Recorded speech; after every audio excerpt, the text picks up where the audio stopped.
is the Daily Signal podcast for Tuesday, November 12th, and I'm Kate Trinko.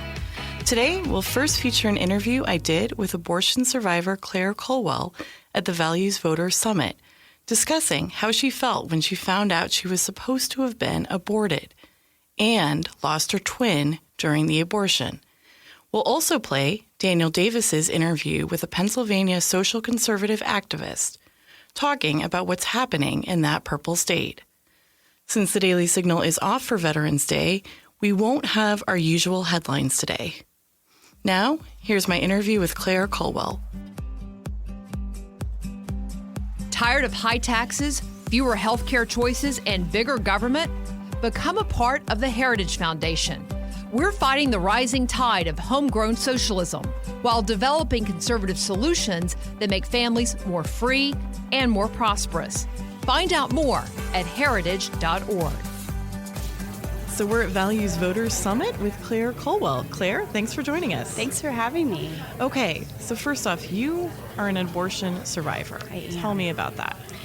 I met my birth mother in 2009, so 10 years ago, and I had a gift for her, and I ended up thanking her for choosing life for me and giving me my family. And that was the moment she broke down into tears and shared with me about being pregnant at 13 years old. She was in 8th grade, and she said she found herself pregnant, approached her mother. Her mother took her to an abortion clinic, and she had a dismemberment, a D&E abortion, around 20 weeks. And they told her that her life would go back to normal, all the similar things that they tell women that have abortions today, but she said that her life never went back to normal. In fact, a few weeks later, she went back because she said things didn't seem right, and that's when they told her that she had actually been pregnant with twins and that they had successfully aborted one baby, but that I had survived. And so I was born at 30 weeks. I had a dislocated hip and clubbed feet from being a twin. I was in body casts for a little while to correct those things.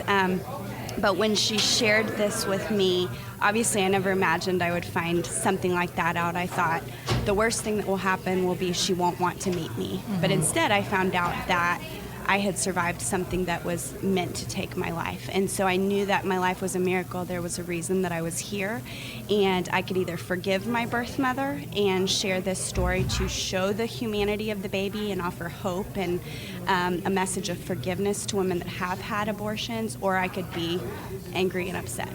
And so I chose to forgive my birth mother and share my story. So you had no idea before you met her that you had survived an abortion? No, I was 21 when I found out. Wow. Yeah, so I was adopted. Okay. So I was placed for adoption, and since my birth mother was 13, and because they were closed adoptions back then, the majority of adoptions were, we didn't know anything about my birth mother until we met her. How did you feel when you first found that out? When I first learned that I had survived my birth mother's abortion, I remember not feeling sadness for myself, but looking into my birth mother's eyes and seeing this deep pain that I somewhat identified with. I mean, I had had hard things happen in my life, but I knew just from looking into her eyes that I had never experienced that level of pain, that deep pain that she had experienced. And so I knew that I couldn't keep it to myself. And was it strange to realize that you had originally had a twin? I think that it kind of fit some of the pieces of the puzzle together for my life for me. I remember growing up and wanting a brother, specifically a brother. I had a sister through adoption, but I felt like something was missing. And so, I do think that was my natural instinct because I lived 5 months in the womb with my twin. And so I knew him or her. And so, yeah, it is crazy. It's surreal to think that I am literally missing probably my other half. But it gives me reason to fight and to speak out in truth because I imagine what our lives would have been like if my twin had been here, and it would have been very different for us. So before you found this out, and you mentioned you were just 21, did you consider yourself pro-life? Did you have a view on abortion before this? I am adopted, and so I think I would have told you back then that adoption was always a better option than abortion. But did I ever use that terminology like I'm pro-life? No, it wasn't something that I ever thought about. I wasn't aware of anyone that had been affected by abortion in my life up until I was 21. And so when I found out that I had been affected by abortion in a very unique way in my mind, that's what I thought back then, it opened up this whole new world for me. Like, okay, how do I feel about this? What does this mean? What does abortion do to a child or to a little girl like my birth mother or to a woman? And I knew that I couldn't stand for what abortion does. And so I chose to take a stance and to speak out. Now, you've been speaking out for several years now. Has anyone who identifies as pro-choice, have they approached you? What has the response been from people who aren't pro-life?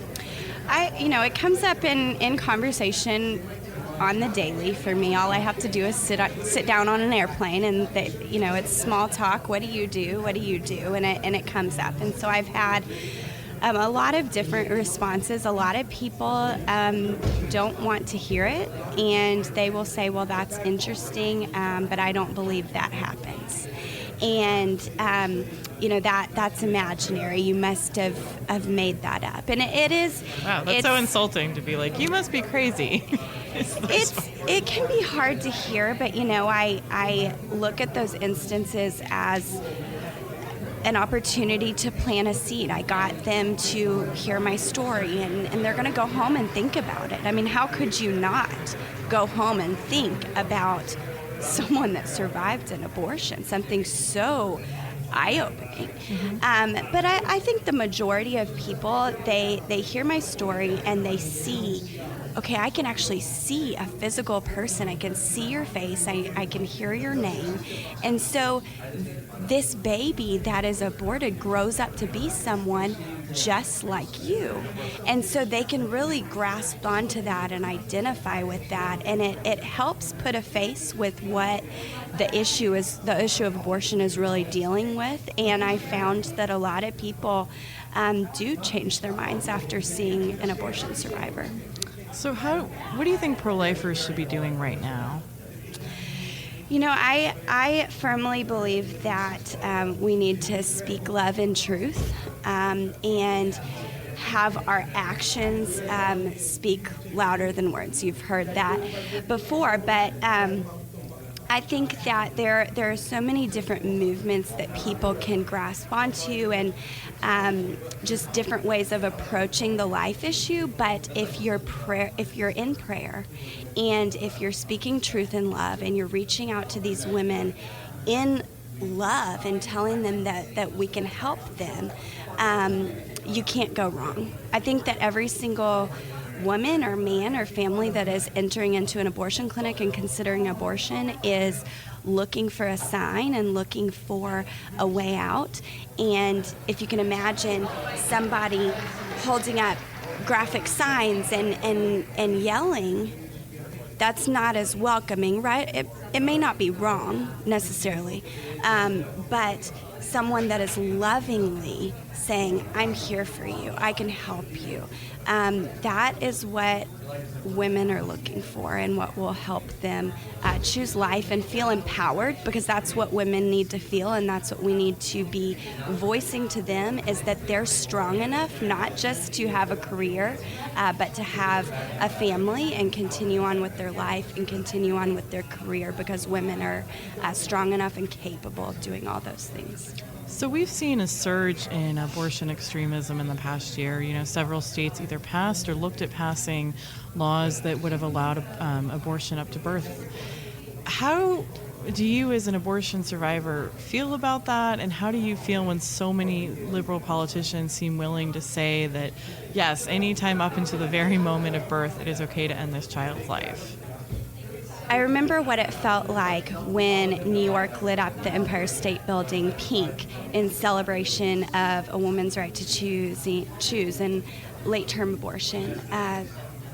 To me, all these people were celebrating this. And they thought it was this incredible thing. And then I'm standing there, and there's other women just like me who have survived abortions or who have had abortions themselves, and we're standing there thinking, do they not see me? Do they not hear what I've been through? Do they not feel how abortion has hurt me? And so when politicians and when states are celebrating these late-term abortions rights, it almost takes my breath away, because I think, okay, they're celebrating the right of women, and yet they're not acknowledging mine.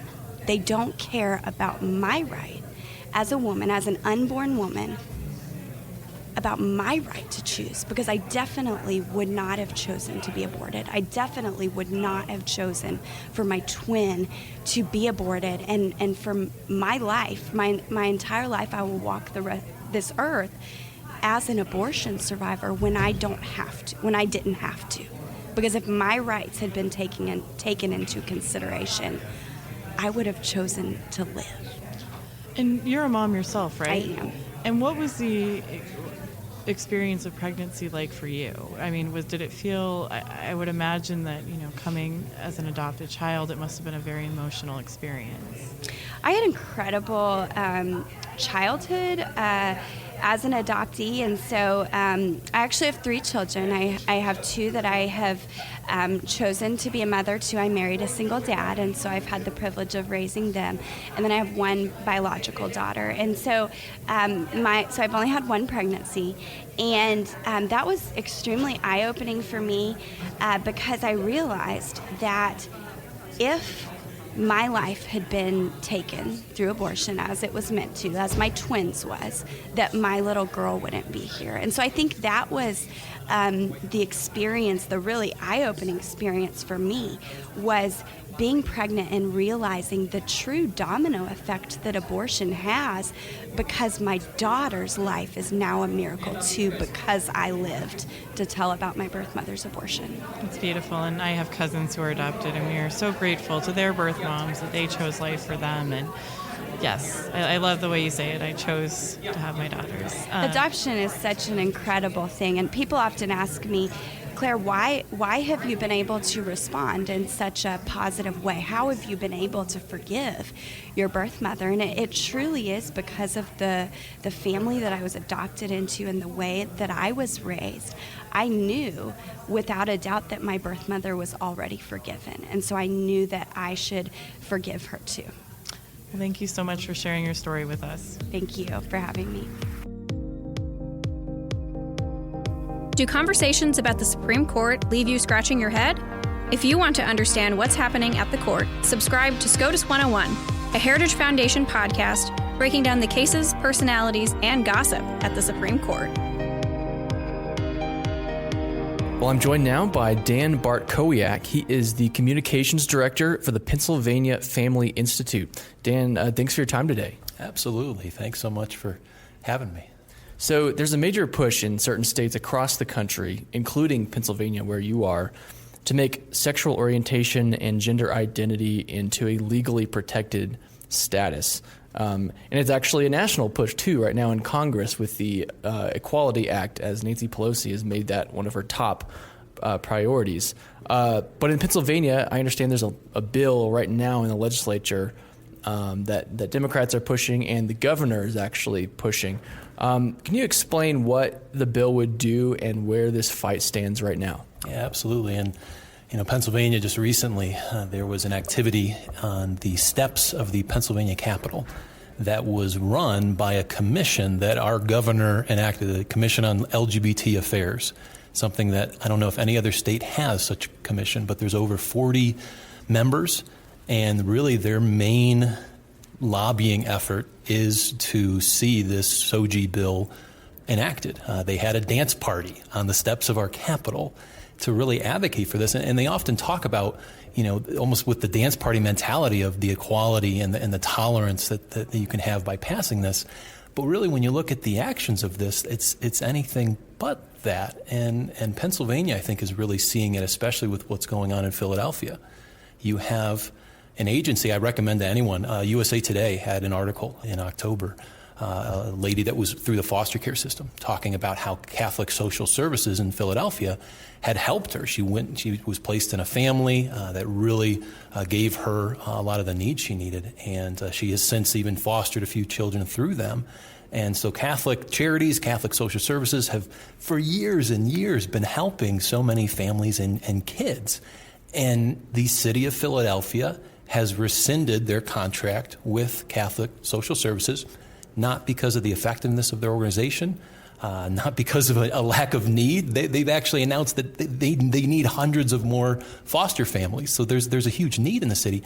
But they took away their contract because of the local ordinance of a SOGI law, so an anti-discrimination law that adds these special statuses of sexual orientation, gender identity. And so what's happened now is because of the Catholic Social Services faith in the Catholic Church, believing that marriage is between a husband and wife, through their organizations, to have any type of preference to say that we want to try to have a foster child in a family of a mother and a father. To have any type of preference, the city has said we're canceling your contract. And so you talk about tolerance and fairness. Here's an agency that's helped hundreds and hundreds and hundreds of families finding placements for these kids, and the need is great there, yet they're not going to have the fairness tolerance to say we may disagree on this belief of marriage, but the services you're providing are great for these families. They've dug in to say that that's a line that we can't cross, and so they've rescinded it, and it's really impacting these kids that need these foster families. So it's up to the Supreme Court. They've actually been challenging this in court, and it's right now the Supreme Court is going to decide if they're going to take on this case. So is this the Pennsylvania or the U.S. Supreme Court? The U.S. Supreme Court. That's a good point, and so it is something that the Beckett Fund is involved. And so they're pursuing. They've lost in some initial court hearings, and so now it's really seeing, are they going to have the High Court take on this case? So the adoption agencies have certainly been on the front end of this kind of sexual orientation, gender identity policy. Who else would it affect if this gets passed, especially at the state level? Yeah, that's a great question, and there's certainly multiple areas that will be impacted. There was a recent ruling out of Kentucky. Blaine Adamson is a T-shirt designer, and the Lexington, Kentucky ordinance had this SOGI law, and they went after him because he declined to print a message on his T-shirts that was conflicting with his beliefs.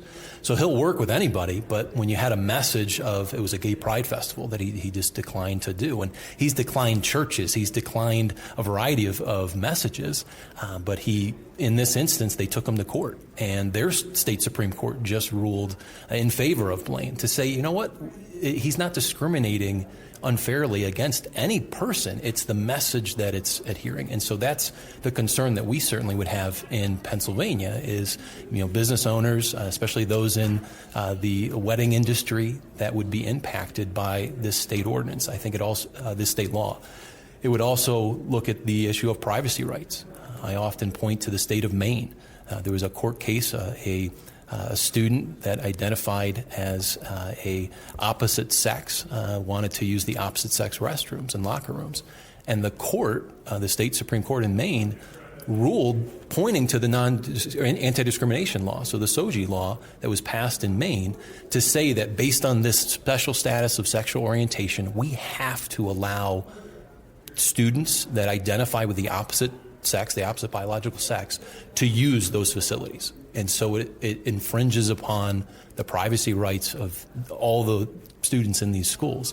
And so, again, that's what would happen with these SOGI laws. So they talk about fairness and tolerance, but really in action, it's really going after these people's religious beliefs. It's going after privacy rights throughout the state. So that's the concern.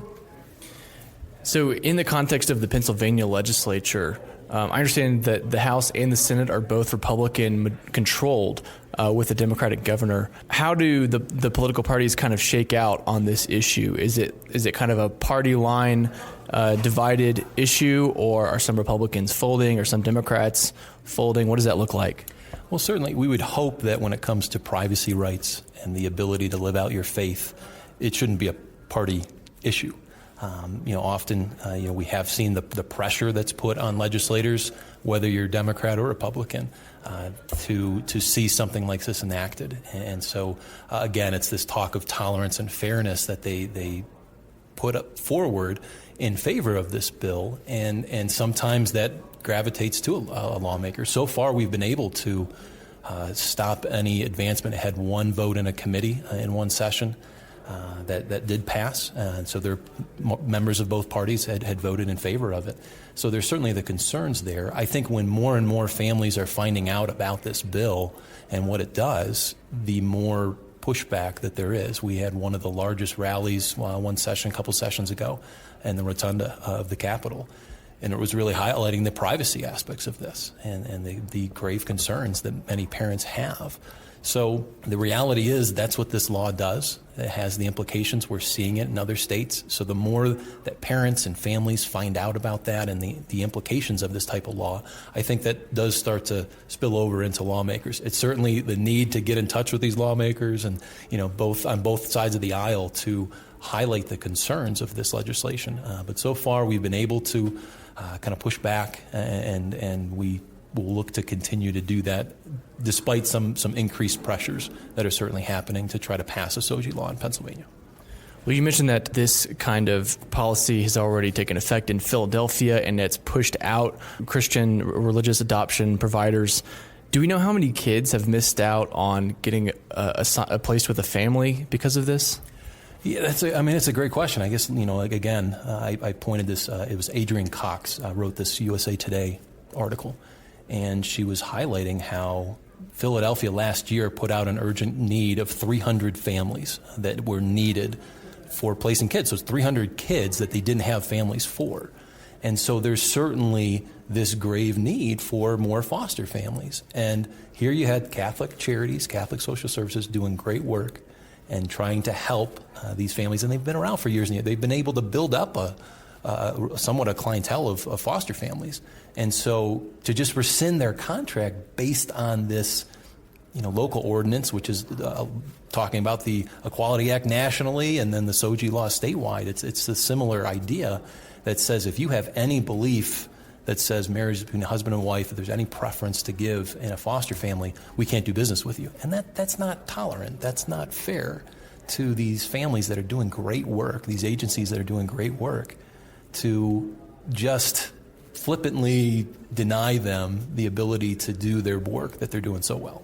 Well, it seems like even in the adoption space, this is the adoption space is supposed to be about kids, but it seems like this is making it about adults, like as though adults have the right to adopt a child, or, even if that's a right, that somehow supersedes the child's right to a family. Isn't that kind of what it comes down to, is that it's picking adults over kids? I think you're exactly right. I think when you look at a child's needs and then looking at the adult desires that you're seeing, I think especially, you look at the privacy rights, what we're talking about. There's some school districts. Well, we're involved in a school district in Lancaster County, a Lanco school district, that's trying to do the right thing.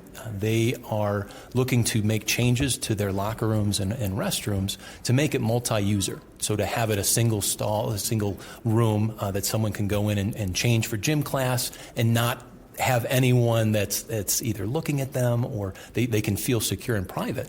A legislation like this SOGI law could make that illegal for a school to make that decision, to say that we're not going to open up locker rooms to the opposite biological sex, but we'll make these locker rooms where it's just single user, single stall. It's almost, that would be illegal because they're showing this discrimination against a girl that wants to use the boys' locker room or vice versa. It's putting these desires that really infringe upon a child's rights, and it's looking at really some of these adult desires that they are trying to inflict upon these kids, and the kids are the ones that, yes, are certainly ultimately hurting. So I think there are many areas, both adults but especially with kids, that are being impacted, adoption agencies, privacy rights in schools, that are serious issues that we're not sometimes addressing when these SOGI bills are coming up. Well, I think our listeners will be interested to hear it's not just the social liberals that are pushing bills in Pennsylvania. There is a new pro-life bill being pushed in Pennsylvania, a heartbeat bill, which we've seen in a number of other states pass. This one, like those, would ban abortion after the heartbeat is detected in the child, so like 6 to 8 weeks. Tell me about this bill and what its prospects are in Pennsylvania. Well, we certainly advocate for protections for life. Right now in Pennsylvania, you can have an abortion up to 6 months in pregnancy, 24 weeks. The majority of babies that are born at 24 weeks prematurely survive and thrive, yet we have such a late stage in allowing abortions to happen in Pennsylvania. And it's archaic. It's a law that's been around for decades, and the need to have improvements is certainly there. We've advanced medical science. We know that there's a baby. When you look at that ultrasound, when I hear the heartbeat, my firstborn, I remember vividly it was about 7 weeks, hearing his heartbeat, was able to, and it just made it so real for me. And to see the baby on the ultrasound, to know what we're seeing through science, the development of a baby, that we can do better than allowing abortion up to 6 months in pregnancy. And certainly other states that allow it to 9 months. I'm from New York, and New York, to praise a law that says you can have an abortion at any time, on demand, no questions asked really, it's absurd. And so we as a culture need to come together and say, we're seeing these babies being aborted, and through ultrasound, through technology, through what we know, these are lives, these are babies, and we can do better, and especially here in Pennsylvania. And so we appreciate it's Representative Borowitz, Senator Mastriano, that are doing tremendous work in leading this effort with the heartbeat bill. And we're certainly advocating for really any protections that we can bring to make Pennsylvania better at saving these kids' lives. All right, well, we'll leave it there. But Dan Bartkowiak, thanks so much for your time. Thank you so much. Thanks for all you're doing at Daily Signal. And that'll do it for today's episode. Thanks for listening to the Daily Signal podcast, brought to you from the Robert H. Bruce radio studio at the Heritage Foundation. Please be sure to subscribe on iTunes, Google Play, or Spotify. And please leave us a review or rating in iTunes to give us any feedback. We'll see you again tomorrow. The Daily Signal podcast is executive produced by Kate Trinko and Daniel Davis. Sound design by Lauren Evans and Thalia Rampersad. For more information, visit dailysignal.com.